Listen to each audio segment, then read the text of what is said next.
Saya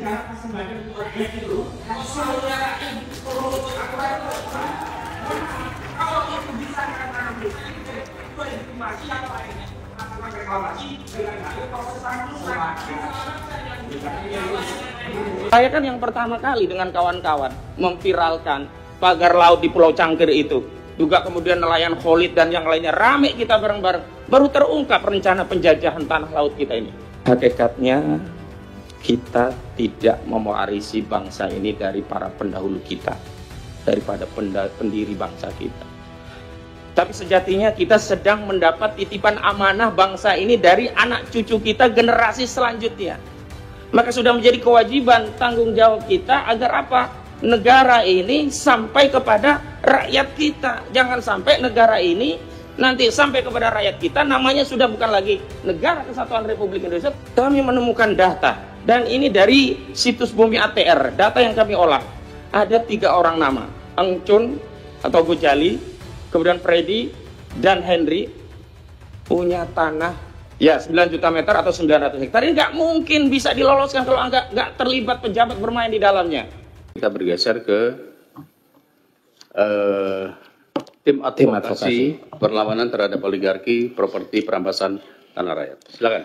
Baik, terima kasih pimpinan Komisi 2 DPR RI. Bismillahirrahmanirrahim. Assalamualaikum warahmatullahi wabarakatuh. Terima kasih, permohonan audiensi kami sekitar Desember 2024 yang lalu sudah ditindaklanjuti. Terlepas mungkin sudah agak lama, tapi kami apresiasi karena kepada siapa kami ini mengeluh gitu. Kami bolak-balik ke Banten dan penderitaan rakyat Banten itu kami dengar, tapi kami kebingungan akan kemana kami salurkan. Harapan kami dengan ada RDP ini, apa yang menjadi substansi persoalan yang dihadapi rakyat bisa seimbang setidaknya dari versi rakyat yang kami advokasi, tidak melulu dari sisi kementerian dan lembaga bahkan Mabes Polri. Karena terus terang apa yang hari ini diupdate kepada publik yang menurut pimpinan tadi disyukuri, bagi kami ya belum bisa kami apresiasi karena fakta di lapangan itu masih sangat jauh dari kenyataan apa yang saat ini diupdate, dan bahkan dugaan kami ada upaya lokalisir dan juga menumbalkan pihak-pihak tertentu sehingga pihak yang lainnya yang semestinya lebih bertanggung jawab terhadap persoalan ini harus diseret di dalam proses hukum tapi tidak diproses begitu.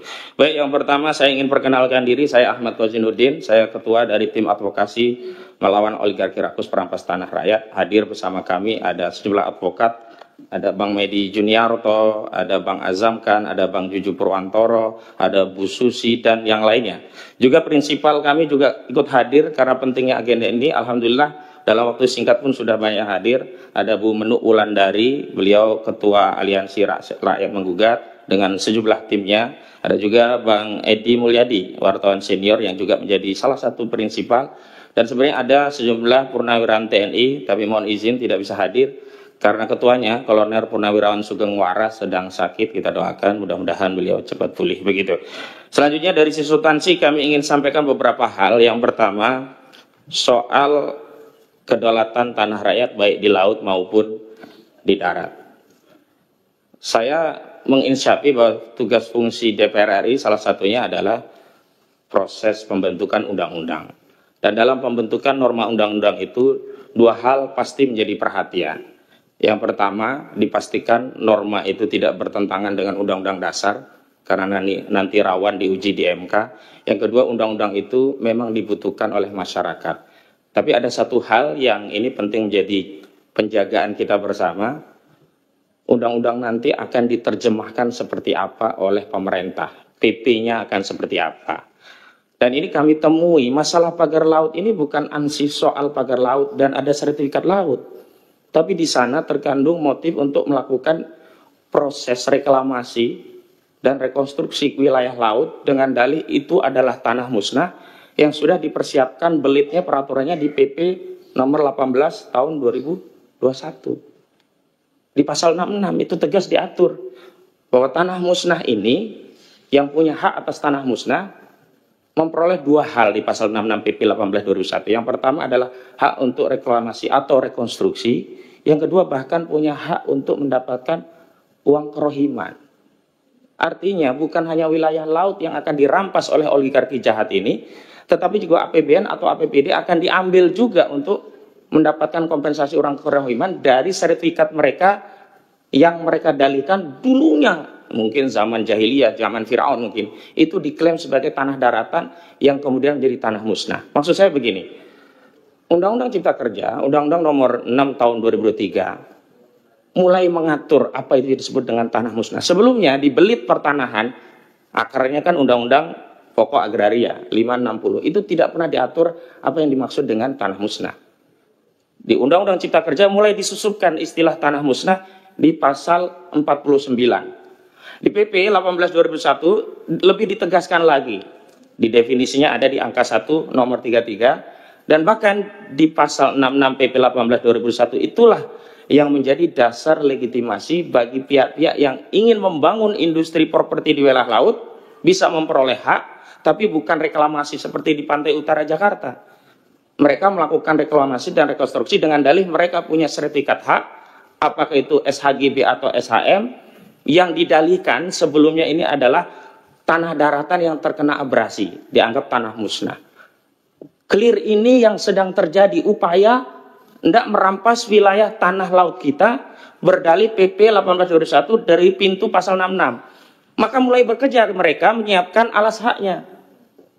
Kepala Desa Kohot ini punya tugas untuk menyiapkan narasi. Dulu ada girik-girik tahun 80-an, 81, 82 yang seolah-olah ada di wilayah laut, yang kemudian menyelibatkan kantor jasa surveyor berlisensi yang dia juga tekan seolah-olah wilayah itu ada di wilayah daratan, maka diterbitkan oleh BPN ini. Jadi mafianya itu melibatkan BPN juga. Karena produk itu tidak mungkin terbit kalau BPN melakukan tindakan yang benar-benar sesuai aturan. Contoh, tidak mungkin ada pengukuran sertifikat di laut kemudian diloloskan sertifikatnya. Terakhir, 263 SHGB.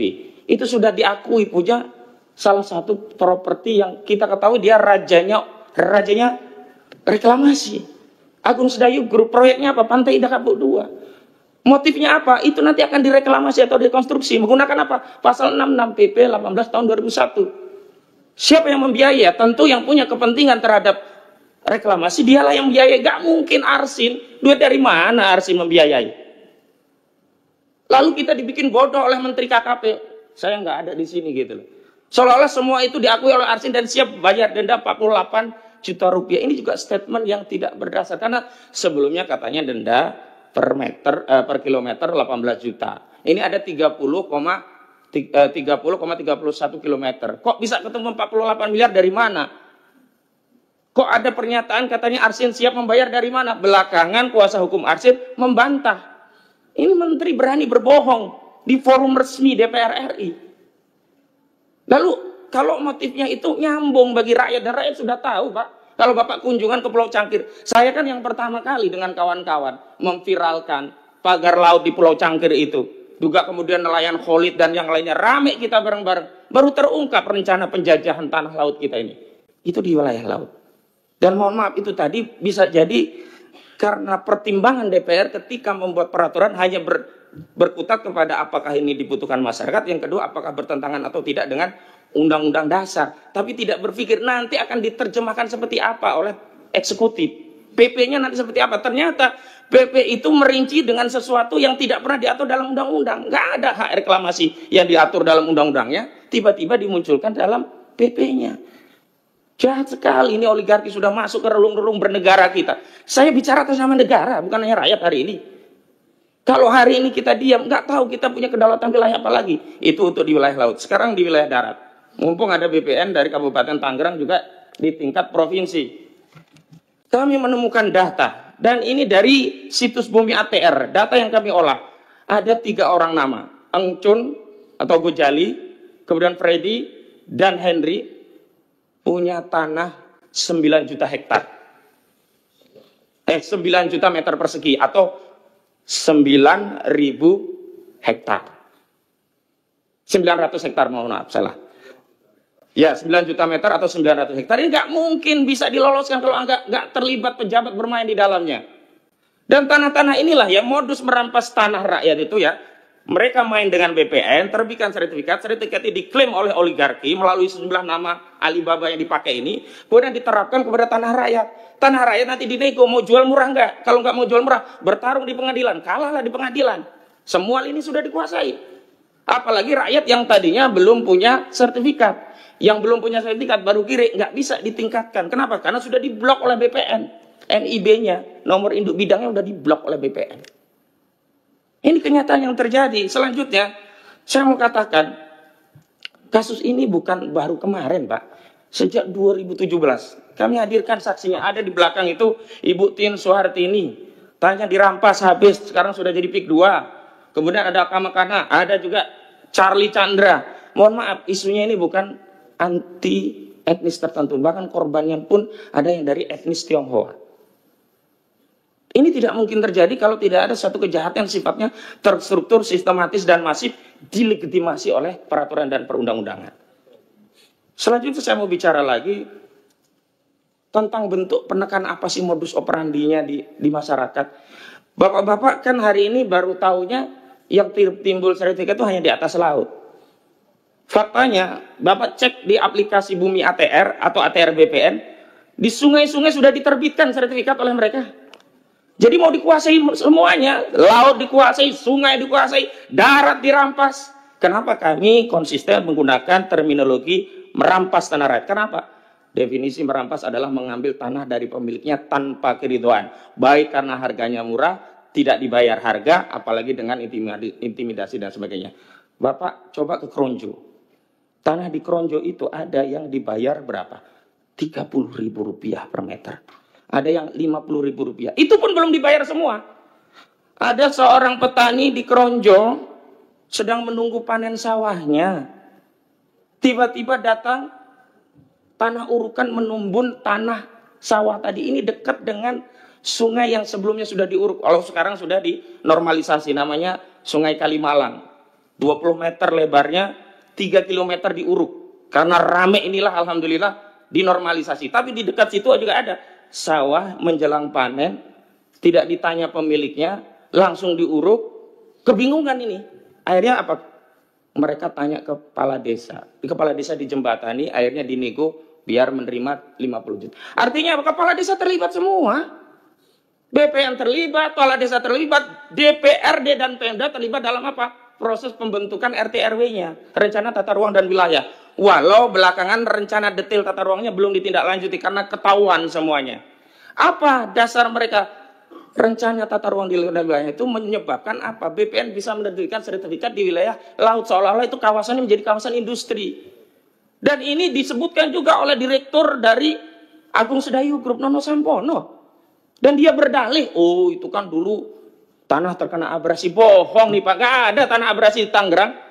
Kalau mau saya kasih garis besarnya, tanah abrasi itu mungkin terjadi di pantai selatan karena angin kita arahnya ke Australia. Kalau pantai utara bukan abrasi, malah terjadi sedimentasi karena ada material dari laut yang dibawa ke daratan. Makanya Wahyu Sakti Tenggono udah bilang motif pagar laut itu adalah untuk mengumpulkan sedimentasi. Pertanyaannya, dia sudah tahu itu motifnya. Lalu dari mana dia bisa bicara itu? Kalau terjadi sedimentasi untuk apa? Untuk kolam penangkaran buaya? Nggak mungkin. Itu tadi ini dalam rangka untuk membangun kawasan industri properti. Aguan ini sudah pernah gagal di Jakarta. Mau dia coba sekarang di wilayah Banten dan semua wilayah lainnya sudah ada. Dan mohon maaf Pak, kalau diperhatikan kenapa ada fenomena sertifikat di atas laut, itu semuanya rata-rata setelah tahun 2021 mereka memanfaatkan PP 1821 pasal 66 karena mereka ingin mendapatkan hak untuk melakukan reklamasi atau rekonstruksi berdalih tanah mereka menjadi tanah musnah. Bapak pimpinan yang saya hormati juga anggota dewan yang terhormat, saya ingin fokus juga kepada apa sih peran kita sesuai dengan fungsi yang melekat pada kita, termasuk kewenangan kita. Kalau dari kami Pak, kami sudah sampaikan memang kami menggugat. Ada 9 entitas yang kami gugat. 1 sampai 8 sebagai tergugat, 1 sebagai turut tergugat. Turut tergugatnya adalah Kementerian Keuangan. Untuk apa? Bukan untuk kami gugat untuk membayar negara kepada kami, bukan. Untuk menerima hasil gugatan kami agar dibayar kepada negara karena kerugian ini dialami oleh seluruh rakyat agar diterima melalui Kementerian Keuangan. Mohon izin saya sampaikan, tergugat satunya Aguan atau Sugianto Kusuma, tergugat 2 Antoni Salim, tergugat 3 adalah PT Pantai Indah Kapuk, tergugat 4 adalah PT Mandiri Lestari, ya, Mandiri Sukses Makmur Lestari. Kemudian ada tergugat berikutnya ada Jokowi, ada Erlangga Hartarto, ada tadi yang disebutkan dari Abdesi Surtawijaya dan Mas Kota. Saya menjadi saksi ada pos Abdesi di Kecamatan Kronju dekat tikungan yang di sana ada patung ikan dan udang. Belok kiri sedikit disitulah. Sebelumnya waktu saya dengan kawan-kawan dari LBH Muhammadiyah belum hadir di situ, itu masih terpampang plakatnya. Tapi ketika rekan Gufroni dari LBH Muhammadiyah membuat video di depan kantor ABS itu, sekarang udah dihilangkan. Saya bilang kepada saudara Gufroni, laporkan saja itu obstruction of justice, itu menghilangkan barang bukti keterlibatan ABS dalam perampasan tanah rakyat. Karena itu agar kita bisa berbagi juga dengan yang lainnya, satu hal yang ingin saya sampaikan juga bahwa PP ini Pak, Januari 2026 akan menihilkan hak rakyat di mana bukti-bukti kepemilikan rakyat tanah adat yang selama ini sudah menjadi pegangan mereka seperti Giri, Kikitir, Kohir dan seterusnya, itu tidak akan diakui. Nanti oligarki ini kalau mau ngerampas tanah lebih mudah, dia cukup main dengan BPN. Sekarang saja yang PP ini belum berlaku, per Januari masih diakui Giri, masih boleh untuk peningkatan hak untuk menjadi SHM atau SHGB. Itu saja sudah banyak yang dirampas dengan modus menimpakan, di overlap. Produk BPN ini di overlap punya rakyat. BPN kemudian ngepro kepada oligarki. Makanya kemarin nggak benar itu Pak. Katanya sudah diberi sanksi tegas. Itu yang diberi sanksi tegas udah pensiun. Salah satunya kepala BPN kabupaten itu. Dari mana orang pensiun diberi sanksi tegas dan diturunkan dari jabatannya? Jabatan apa? Kok kita semua sekarang dibodoh-bodohi begini Pak? Kita mau bernegara seperti apa kita ini? Apakah kita akan membiarkan negara ini dikuasai oleh swasta? Apakah, nah tadi negara, kita itu entitas negara loh Pak. Kok kalah dengan swasta? Sebagai contoh, di Lemo, desa itu ada apartemen tinggi. Kepala desanya nggak tahu siapa warga desanya. Ketika masuk mau data nggak boleh. Jadi di PIK itu seperti ada entitas terpisah dari Negara Kesatuan Republik Indonesia. Maka mohon maaf jangan tersinggung kalau saya berulang kali mengatakan jangan-jangan ada Negara Kesatuan Republik Aguan. Maksudnya itu. Sampai hari ini pun Kapolri coba nanti dipanggil. Kenapa sampai hari ini tidak ada satu patah kata pun dari Kapolri bicara tentang PIK 2? Apakah kemudian negara ini sudah segitunya gitu loh? Dan mohon maaf, ini yang saya ingin sampaikan. 3 hari yang lalu saya kunjungan ke Kesultanan Banten bernama sejumlah purnawiran TNI. Ada Laksamana Slamet Subianto Purnawirawan, ada Pak Samsu Jalal Purnawirawan, juga ada Pak Sunarko Purnawirawan, Maijen sama Laksamana. Kami menerima keluhan dari Banten. Apa coba sekarang narasi yang berkembang di wilayah Banten? Kami rakyat Banten dulu bergabung karena percaya NKRI ini akan mengelola tanah kami dan memberikan kesejahteraan kami. Sebagaimana amanat pasal 33 ayat 3 Undang-Undang Dasar 1945. Bumi, air, udara, serta kekayaan yang terkandung di dalamnya dikelola oleh negara dan digunakan untuk sebesar-besarnya kemakmuran rakyat. Tapi apalah cur hari ini kami saksikan bahwa bumi, air, udara, apa yang terkandung di dalamnya dikelola oleh swasta, dikelola oligarki dan untuk kemakmuran oligarki. Lalu apa alasan kami untuk tetap bersatu dengan NKRI? Ini sekarang narasinya di Banten itu sedang berpikir apakah kita kembali ke Kesultanan Banten, sekedar informasi. Lalu yang penting juga untuk kami sampaikan adalah bahwa kasus ini sebenarnya kalau negara hadir, sejak pagar itu 1 meter saja sebenarnya sudah selesai. Memang ini ada masalah besar. Tapi bukan berarti sebagai bangsa yang besar kita tidak bisa menyelesaikan persoalan ini. Caranya dengan apa? Jujur. Tadi yang disebut, yang jadi tropical coastline itu Bapak-Bapak, mohon maaf saya kasih tahu. Ini tanah hak negara, mau dirampok oleh Jokowi dikasih kepada Aguan. Kenapa? Dari 1.755 hektar proyek PIK 2 yang disebut dengan tropical coastline, 1.500-nya itu kawasan hutan lindung yang kewenangannya ada pada negara. Mau dikasih kepada PIK 2, dikasih ke Aguan. Ini korupsi. Penyalahgunaan kewenangan dan perbuatan melawan hukum yang menguntungkan diri sendiri, orang lain atau korporasi, dalam hal korporasinya Aguan karena dapat tanah yang merugikan keuangan negara. Ruginya negara apa? Kehilangan kawasan hutan lindung yang itu mewakili kerugian rakyat. Sejelas ini sebenarnya masalahnya. Tapi kenapa yang ditangkap baru Arsin? Kalau mau saya bilang, bukan hanya Arsi, bukannya BPN pun, begini info yang saya dapat. SHGB itu seolah-olah hanya dikeluarkan oleh Kantah. Padahal menurut kewenangannya, kalau dia di bawah 4.000 memang Kantah. Di atas 4.000 sampai 10.000 Kanwil. Di atas 10.000 Menteri. Kenapa sekarang kemudian yang tahu kita malah menterinya kebakaran itu kantornya? Dan kami sudah dapat info di lapangan itu ada yang luasnya 30 hektar. Berarti kalau RSHGB 30 hektar salah satunya itu mustahil oleh Kantah. Dan saya minta kepala desa dan Kantah semuanya, ayolah kita tobat gitu loh. Tobat nasuha demi anak cucu kita ke depan. Apa yang mau kita wariskan bagi anak cucu kita kalau semua kedaulatan sudah dirampas pada hari ini, padahal kita masih hidup di hari ini dan kita bisa mengambil tindakan di hari ini. Saya ulangi statement saya di ILLC beberapa waktu lalu sekaligus penutup penyampaian saya di dalam rapat ini.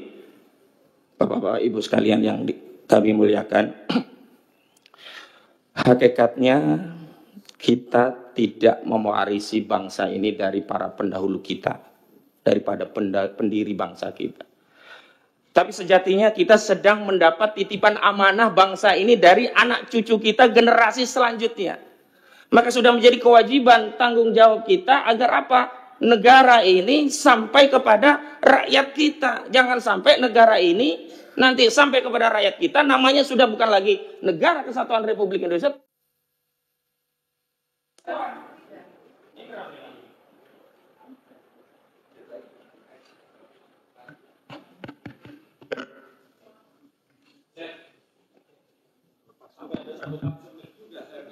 Enggak. Saya klarifikasi itu enggak ada sabotase. Kalau sabotase berarti saya instruksi. Tapi ini kan enggak, mati sendiri.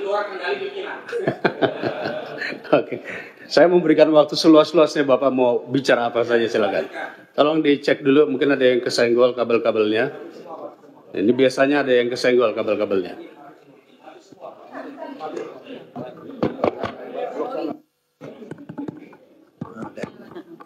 Tes. Ya, intinya adalah bahwa kita karena itu kita jangan menyia-nyiakan amanah, karena legasi hidup yang paling tinggi itu adalah reputasi. Sekali kita dicap sebagai anak bangsa pengkhianat di Republik ini, maka tidak ada sisa warisan kita yang bisa kita banggakan kepada anak cucu kita. Terlepas kita kaya raya, terlepas kita hebat, tapi kalau kita dicap pengkhianat, selesai. Saya kira itu. Dan untuk detailisasi saya mohon izin ada satu dari Banten untuk menyampaikan biar perspektifnya juga nyambung antara gambaran umum yang kami sampaikan dengan detail masalah yang ada di Banten.